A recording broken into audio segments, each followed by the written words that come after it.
Hello everyone, Ben here with a solo game of BIOS Megafauna.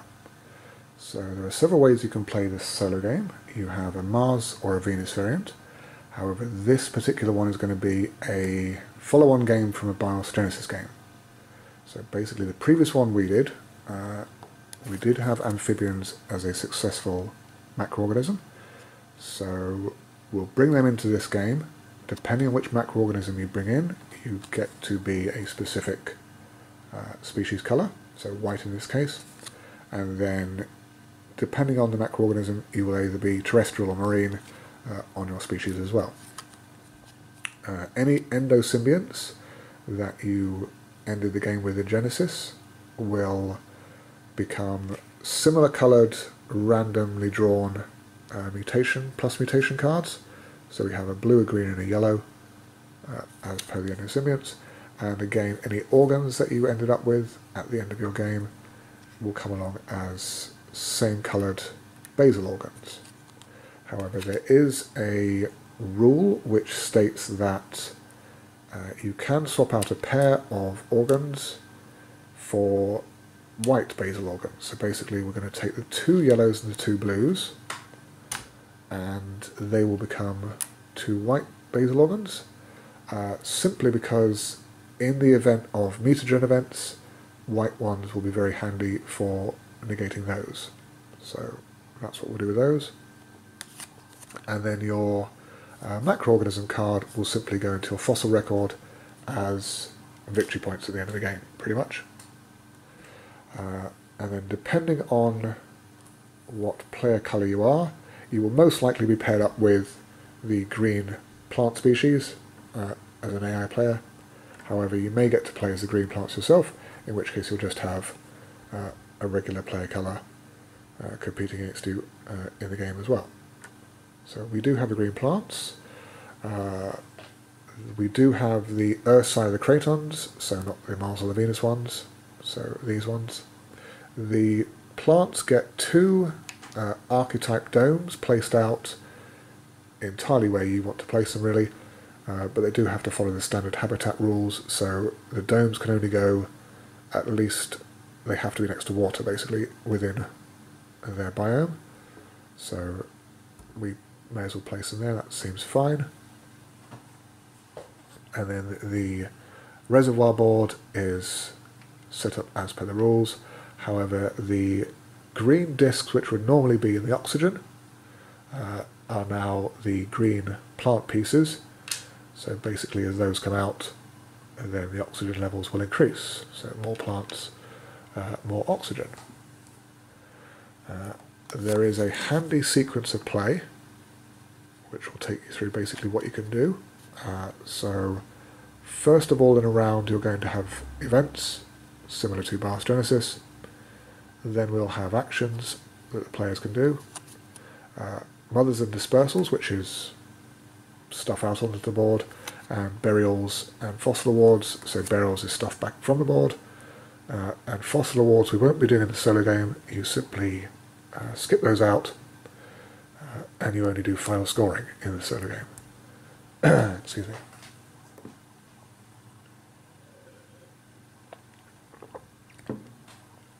So we need to start with some extraterrestrial events. You have Era 1 and Era 2, which have 5 extraterrestrial event cards that you put in per era. And then in the solo game, you're going to have an Era 3, which is going to be a random length of event cards, but no more than 5 in any case. So we'll see how that works when we get to it. So we need our first ET event, and oh, okay, it's a stable one. That's pretty handy, I suppose. So you have the player order in the event card. So white, we're going to go first. Then black and orange are basically skipped because they don't exist in this game, and then green would go at the end pretty much. Then you do the various events on the cards and you simply work your way down the rows and go left to right along each row. So at the top right you're going to have either a crater event or a continent shift event, or in this case it's going to be a stable event, which means you don't need another biosphere card coming out. But when they do, we'll see how those work. So the first one we need to do is a continent shift anyway, and you have to find the relevant icon and match it up to the particular continent that has that icon. So it's going to be Siberia. So the Siberia continent will simply shift along until it either impacts another continent or bypasses, in which case it will just shift spaces. But in this case it does indeed impact the Baltica one that we are on, which means that first of all any discs that were in the offshore area will get removed and placed back into the relevant reservoir, and then from the atmosphere reservoir we need to place out black discs into adjacent biomes on the impacted craton. So at the moment the Siberian continent is only impacting basically this adjacent biome, so that is the only one that will get a black disc as a mountain. And then Baltica needs to lose its latitude die as the impacted continent, which means this is all now basically Siberia in its totality. So that is fine. It's a bit less space we can move out to, but we can move across to Siberia rather easily, so that's not too bad. Then we have some radiation events. So we don't have to do the full extent of the event in the solo game, because we are playing on the Earth map, as it were. So there is an ozone layer to protect us. So if there wasn't, we would have to remove both a green and a blue plus mutation. But in this case we only have to remove one of them. So green or blue, and then yellow or red. Well, we do have a green and a blue we can lose, so basically have to pick one of those. Probably the green. Yeah, I think the blues are rather handy for population and dispersal, so we'll get rid of the green for the time being, and that will remove the mutation along with it. And then we have to basically get rid of a yellow or a red, and we only have the yellow anyway, so we will do that. If you do not have the relevant plus mutations, then you basically don't suffer anything and you just are fine as you are. Right, so then we have a deluge event. Now normally this can be skipped, we don't bother with deluge events in the solo game. However, if the atmosphere level is up in the too hot area, which it currently is, then you have to liberate or remove basically one white disk from a continent back to reservoir board. So probably Gondwana, I suspect then, and we'll put it back in the clouds. So that's fine. And then following down we have some reservoir events, or a reservoir event anyway. So you simply follow the relevant icon. So from the atmosphere we have to shift a white disk to the clouds. So pretty straightforward. So you can see the relevant icons at the top of the reservoirs there. So from the atmosphere, a white disk down to the clouds. Okay, not too bad. And then that is the event card over with. So white will now go first in player order, which is us, and then green will come second. So we have several actions we can do now in the action phase.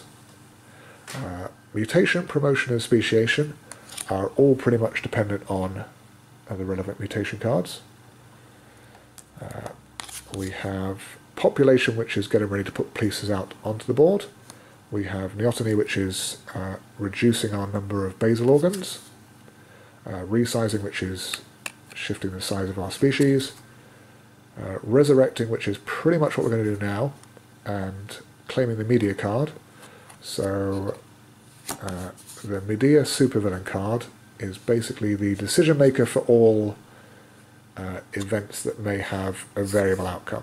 So anytime there's a decision to be made on what is going to happen with various discs and bits and pieces, the person who holds the media supervillain card will make the relevant decisions. This may shift around in a normal game, but in the solo game at least, we are the only player who holds the card, so we make all the decisions. But you can take the card if you basically spend all of your actions for a particular round. But as I said, the only one we're going to do now is pretty much a resurrect action, because we do not start on the board.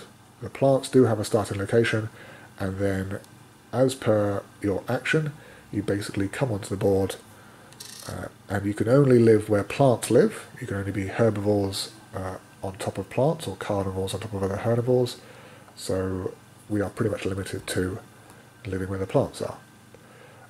And we only have one action because the oxygen level, the relevant level of it, shows what the particular action limit is at the time and how many actions we can do. So at the moment we only have one action basically we can do, and that was our entirety action. So a very quick round there for us. And then the plants, and they have 4 actions to do. So plant action limit is based on the atmosphere level. So they have 4 actions they can do. Well, they do have a number of actions they have to do if they can do. One of them is if there are any horror plant mutations they can buy, they have to buy them. There aren't any at the moment, so that is fine. If there are any mutations they have bought previously which have the venom ability or the mutualism ability on the promoted side, they have to promote those mutation cards into those abilities. But again, that is skippable at the moment. So they have 4 actions, and they're probably just going to be a bunch of populates, really. Or maybe, yeah, I think just populates. They might want to get some blue mutations at some point, but they are out of their purchase limit, really. So you can see on your newborn card the mutation costs. So cards on the left cost 0, and then 2, 4, 6, and the ones at the top of the stacks cost 8. These are the number of unborn that you currently have on your cards. So, for example, for the archetype species at the moment, for us, we have a purchase limit of 6, because we have 6 unborns. So we could buy anything from the first 4 rows, really. The plants currently have in their archetypes unborn of 3. So they can pretty much buy the first 2 columns worth of cards. They can't buy the red and the yellow because they are not horror plant cards, and those are the only ones for red and yellow that plants can buy. And they don't really want to buy either of these 2 mutations. Nope, I don't really see the point in giving them any green cubes, quite frankly. So they won't buy any mutations. They will do, well, they'll do 3 populates then, I suppose. So we need 3 populates worth of actions for the plants. So when you populate, basically you get an unborn species icon of yours, and you put it onto a newborns. The basic limit is 1 per action. However, any blue mutation cards you get will mutation or cubes you get will increase that limit by 1 per blue. So at the moment, though, for the plants, this will be 3 actions worth of population. And they have 1 action left, and there's really not much else we can do, so we'll basically resize them. So if you have no actions that you want to do with plants, and they have skipped all forcible actions, basically you have to resize them then, and plants will only resize up, and they are forced to do that, basically, so that is fine. Then we come to, so all actions have been done with various players. So mothers and dispersal. So now we come to putting out these new plant pieces. So they have a movement limit or a dispersal limit of 1 at the moment, and again this will increase per blue. So each of these biomes at the moment will take 1 a movement point to move into. So that is one there for that one. They can move into the sea for one.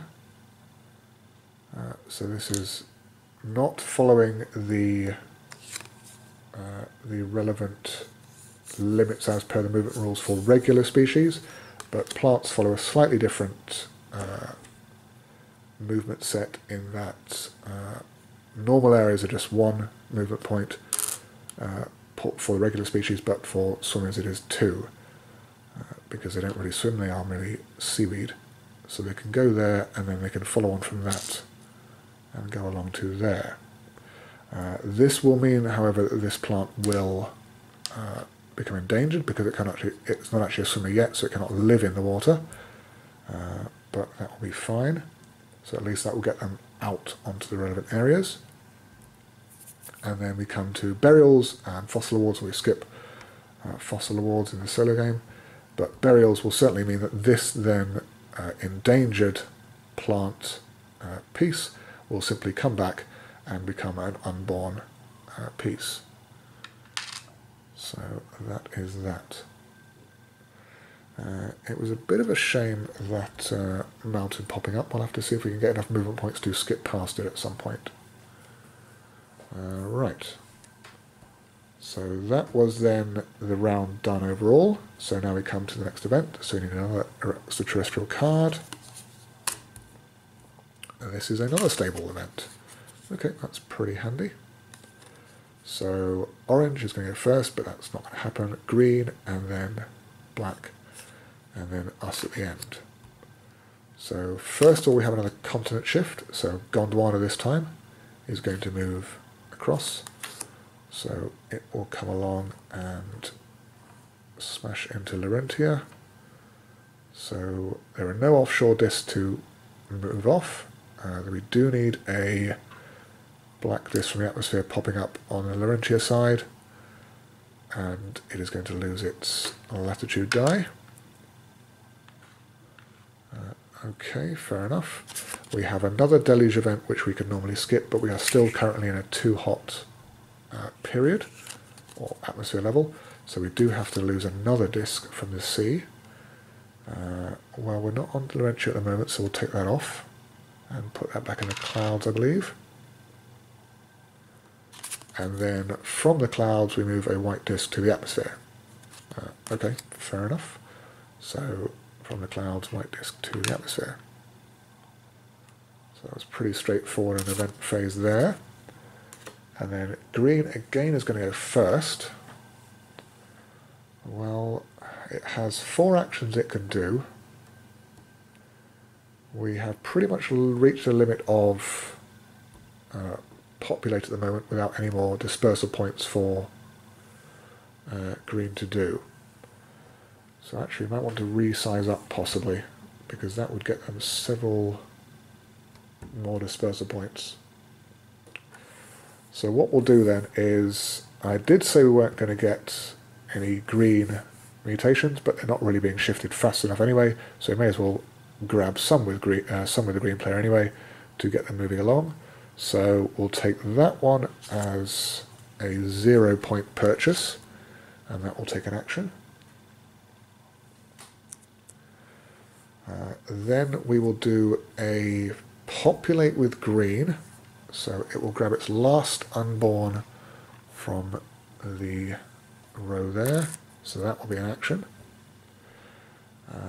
And then we have 2 more actions worth, and they'll probably both be resizes, so we'll bring green from a size 2 on its archetypes to a size 4.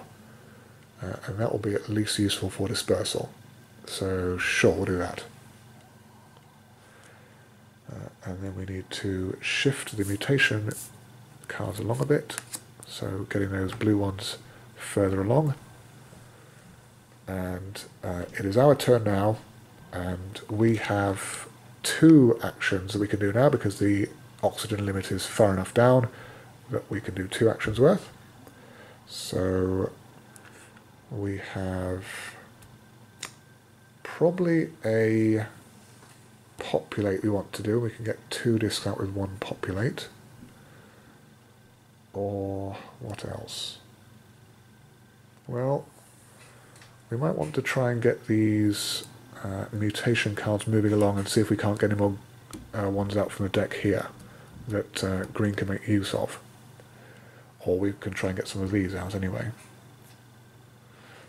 I might do several populates actually, and we can simply get these pieces out and see what we can do with green next turn maybe. So one action will be to grab 2 unborns into newborns now. So we do have a blue cube which increases our populatability. So 1 and then a further 1. So that was one action, and then a second action. Maybe another populate. Yeah, I think we'll do that. So it will be 1 over our limit, I suspect, that we can effectively put out, but at least we'll be able to get them out anyway. Or in fact, what we might do, instead of a slightly wasted populate, we might actually size ourselves up as well. Yeah, I think that's probably the better way of doing it. So that will be our 2 actions worth, basically. So then we come to Mothers and Dispersal, and green is going to go first.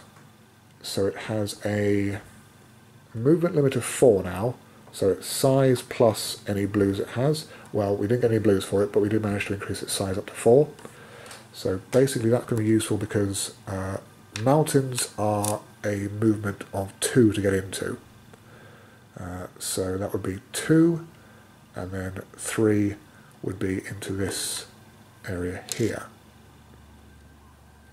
So that is fine. And then if we follow along behind,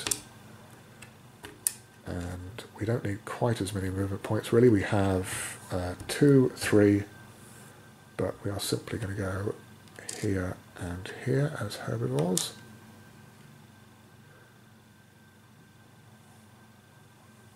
So that is okay, and then we have sufficient movement next turn to be able to skip across the gap as well and join green on the other side.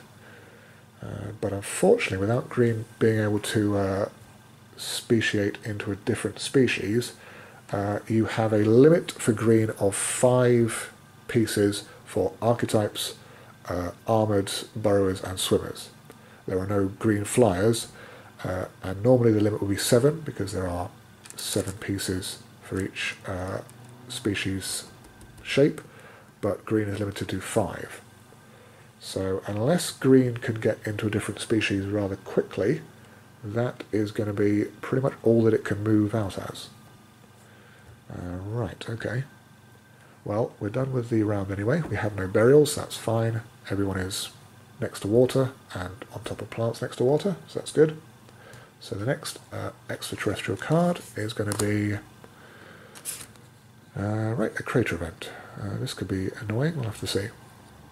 So the crater event means we need to follow it up with a biosphere card, and we are still in the 2 hot area, so we need a 2 hot biosphere card.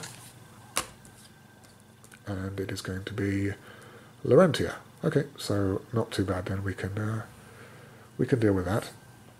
So we need to roll a die.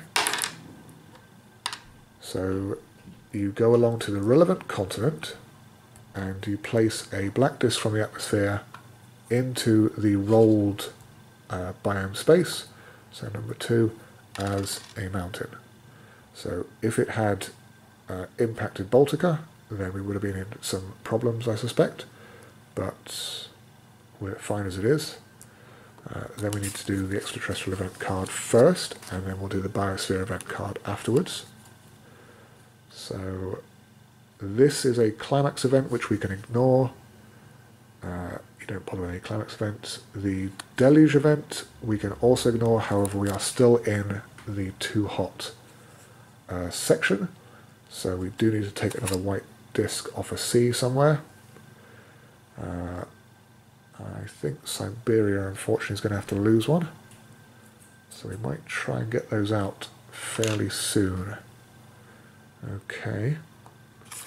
Then we have a mutagen event. This probably won't be a problem, we'll have to see. So basically, mutagen events will discard cards in the mutation row, which is going to be incredibly handy for getting fresh ones out, and hopefully we'll see some ones that are beneficial to the plant species anyway, and we can get those moving a bit. So these will come off, and then these ones shuffle along. So no horror plant ones the plants have to buy, that's fine.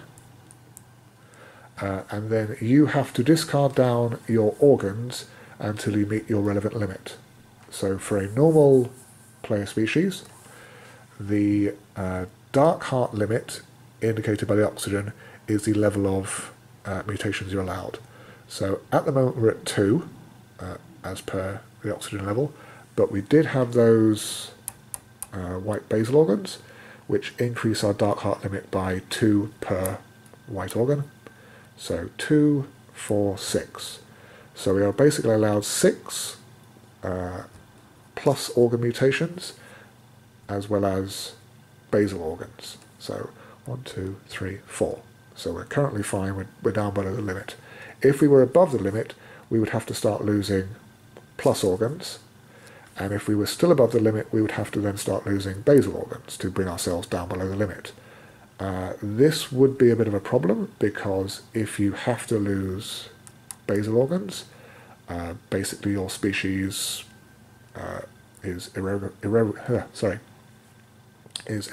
damaged, and you simply go extinct. Which isn't too bad. I mean, it's a bit of a setback in the normal game anyway, if you go extinct, but in the solo game it's basically a game killer, because if your species goes extinct, you cannot bring them back. Extinction is final. So if we were to lose our archetype species and it went extinct, that would pretty much be game over, because they are the only species we have out at the moment, and that would be it for us. But we are below the limit, so it's fine. Plants as well are well below their relevant green heart limit. So the green heart limit is based on the cloud level. So they are at 8 at the moment. So that's fine, they're well below that. So that was the mutagen event.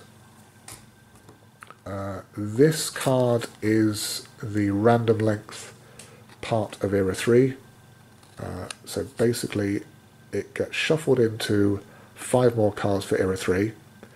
However, whenever this card comes up as an event, basically as it says, if in Era 3, game ends.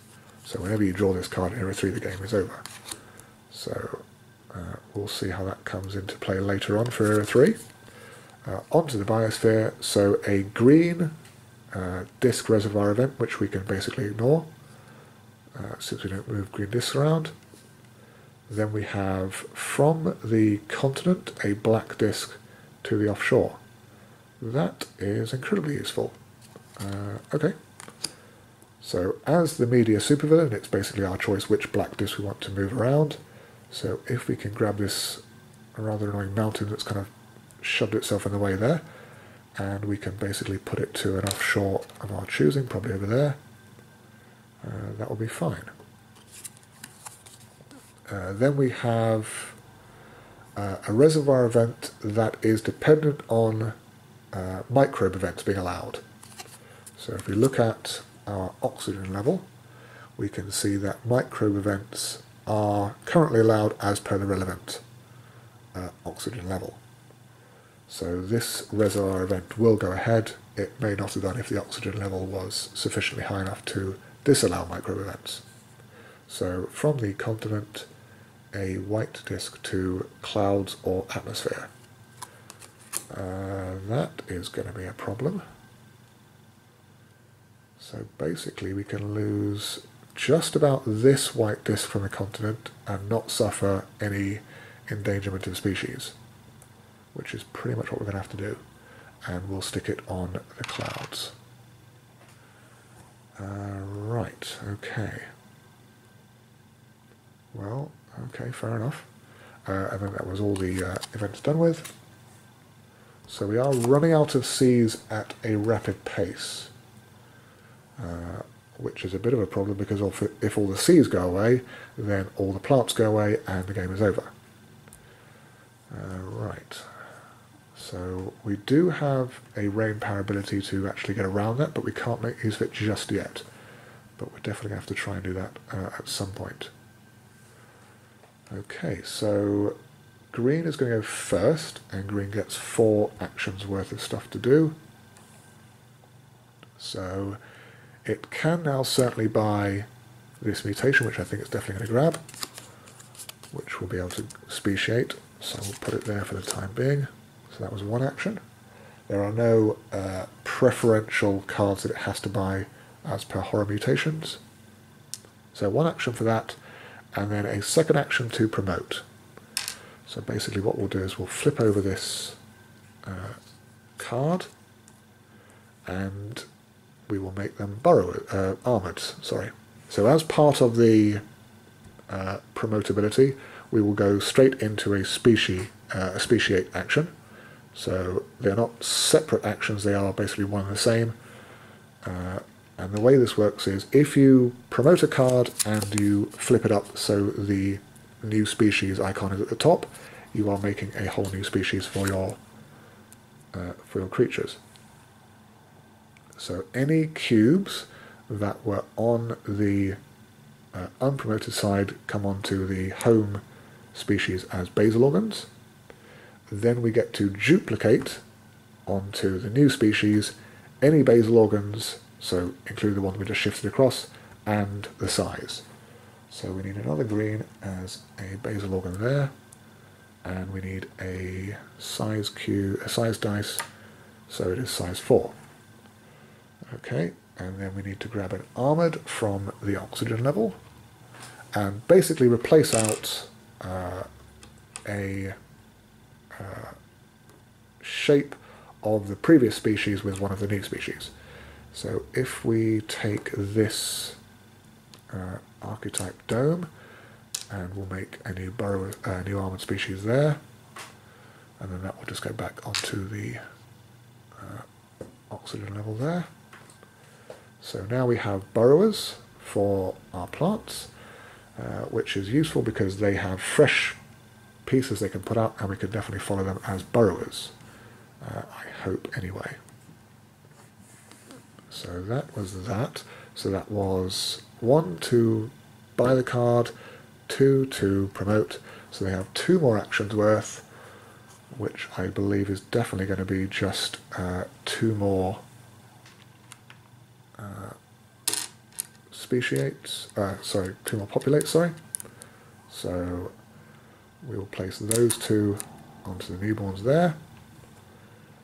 We could do, well actually we'll just do 1 and an archetype. Whoops, I'll drop the piece. And an archetype dome. So 1 action to get a new archetype dome out, 1 action to get a new armoured species out.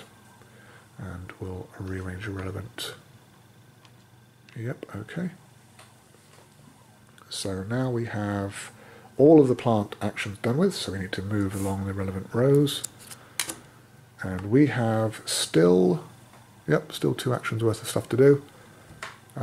So the plants are going to put out 1 dome, which means, well, unfortunately, if we want to follow the plants as armoureds, it is going to require all our actions this turn to get basically a card and then speciate into it. That is doable.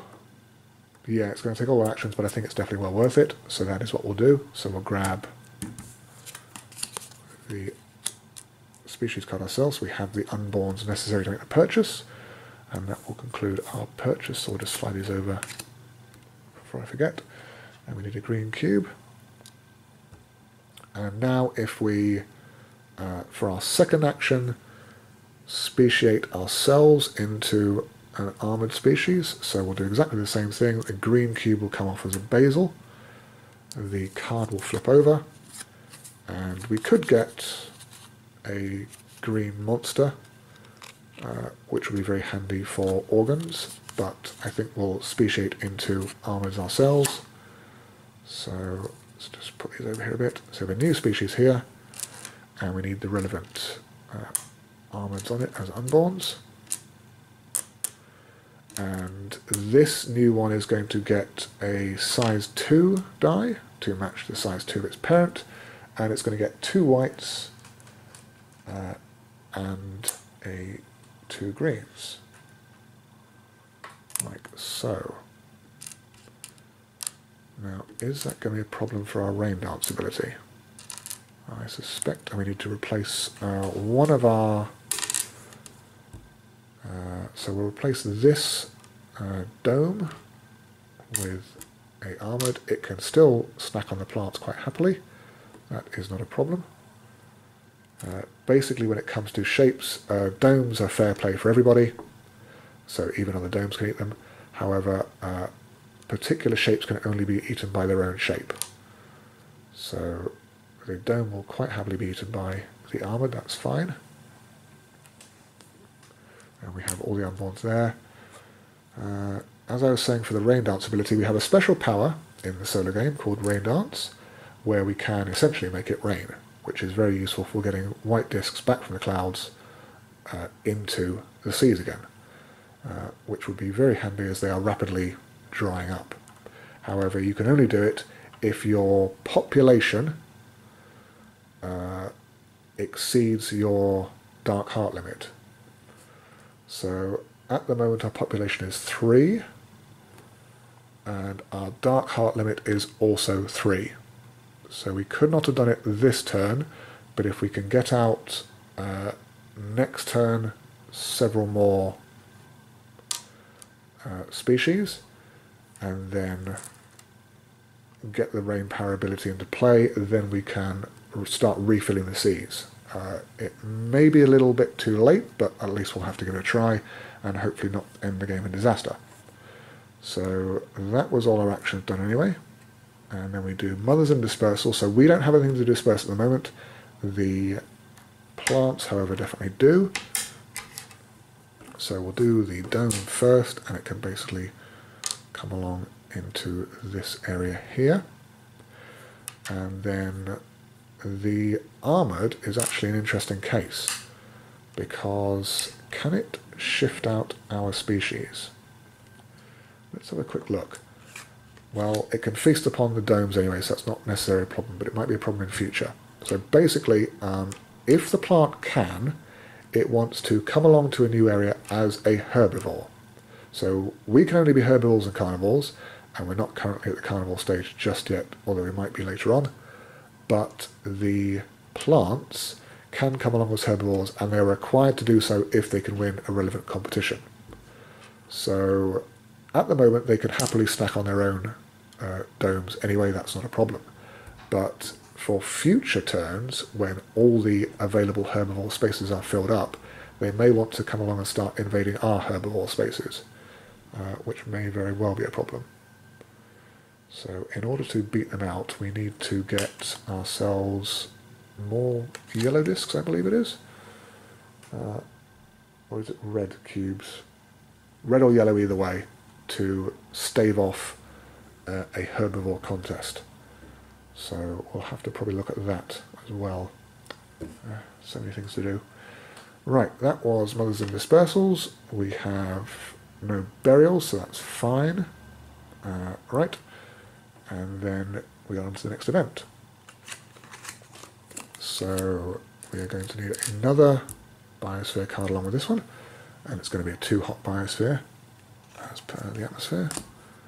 So Siberia, which is fine, that is the relevant continent, will shift up 1 latitude. So it will go up and it will take Baltica with it, or what was Baltica. So that will go up, and this will become a 3.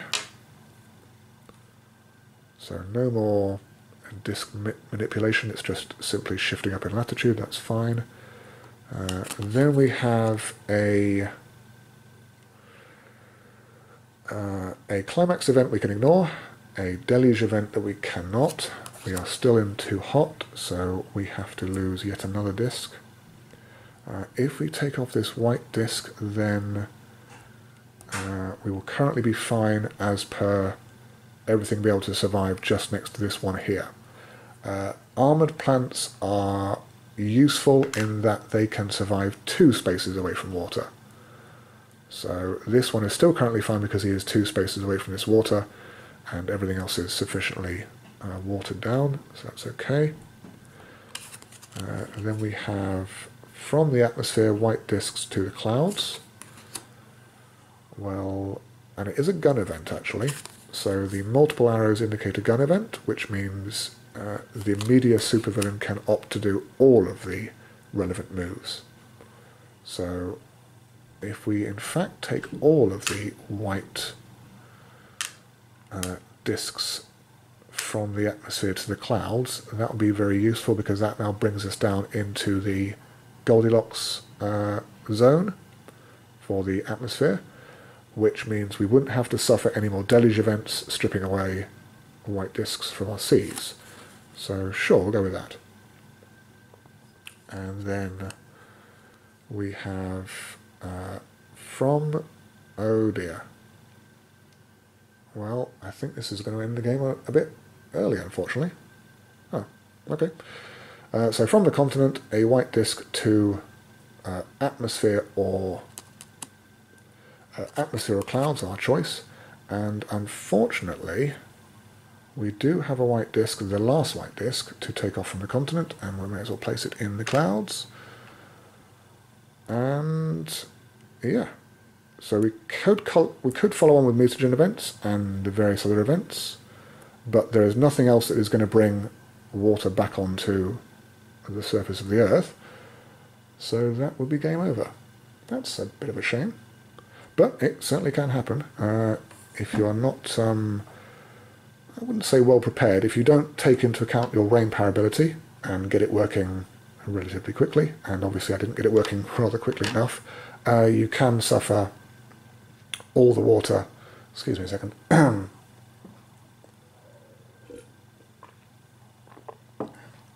you can suffer all the water basically drying up off the surface of the Earth, which means that your plants will go extinct, and because you have no plants to feast upon, you will go extinct. So yeah, that's a bit of a shame. Oh, okay, never mind. It is what it is. If the game had carried on, so if we had successfully manipulated the rain power ability into getting water back out onto the relevant seas, then this would be the penultimate event of Era 1. We would then go through and finish up the last event of Era 1 and follow it to its conclusion with the relevant actions. Then you would take all of your extraterrestrial events, even ones that you had previously played, shuffle them all back together, and deal out 5 more for Era 2. Then you would do it a third time for Era 3, but one of them would have to be the Comet event. So you would have random 5 cards for Era 3, one of them being a Comet event, and depending on where this was shuffled into, when it comes up, the game basically ends. So you have a variable length rounds for Era 3. It may end early, it may end late, depending on how it goes. Once you have completed the game, and hopefully, as in this particular case, you haven't ended in a boiling off of all the water and everything hasn't died, if you get successfully through the end of the game, then you will tally up all of your points. So pieces out on the board will give you points. Your fossil record, which is basically your macroorganism card, will get you points. Any mutualism species that you picked up, and we did not see this, so let's see if I can find a mutualism card quickly to demonstrate. This of course is going to be rather annoying and not give me one. Here we go. So if you speciate into mutualism, if you promote it, sorry, then basically what that means is you would then take an accompanying species of a space where you are and place one of their unborns or newborns onto your card. So it basically reduces their population slightly, or their potential population, and that is a further point you will get at the end of the game. If you have gone into language, So another way you can end the game early is if you have relevant, let's see if I can cobble one together. If you have relevant emotions, so the pairing of two promoted cards with these little face icons and tail icons, if you can get sufficient numbers of those together, and you need 3 of them in total, 3 of these pairs in total, these same coloured pairs, and 2 of them need to be the same colour, so for example say 2 blues and a purple pair, that would then be considered as language in your emotion area. So if you can get that, that is 3 more points at the end of the game, and the game ends early. So another way of ending the game early, but in your favour this time, is to get yourself language. And basically you cobble together all of your points, what you may have accomplished, and I believe 15 points is seen as a respectable win for the solo game. So basically 15 points worth of pieces out on the board, fossil record included, and mutualism pieces and bits and pieces like that. So if you get 50 points of that, then that is a respectable win. However, if you cannot, as in this case, yep, if you lose all of your C pieces off the board, then, as I said, the plants die. If you get all of your pieces into the atmosphere, this would normally be a runaway greenhouse, and that would also end in the game over. However, in the solo game, you need to have all of your black discs and all of your white discs into clouds and atmosphere for it to be considered as a runaway greenhouse, for the game to end that way. But yeah, that was not too bad. It was a bit of a learning game, but there we go. So that's something to think about. Definitely make use of the rain power ability in future games and try and get on top of that. But yeah, I hope you enjoyed it. There are some bits I didn't cover, but there are various other gameplay videos on the Board Game Geek website which have Megafauna played, and they cover pretty much the full gambit of what you can do with the game. But otherwise, I hope you enjoyed it, and I will see you next time.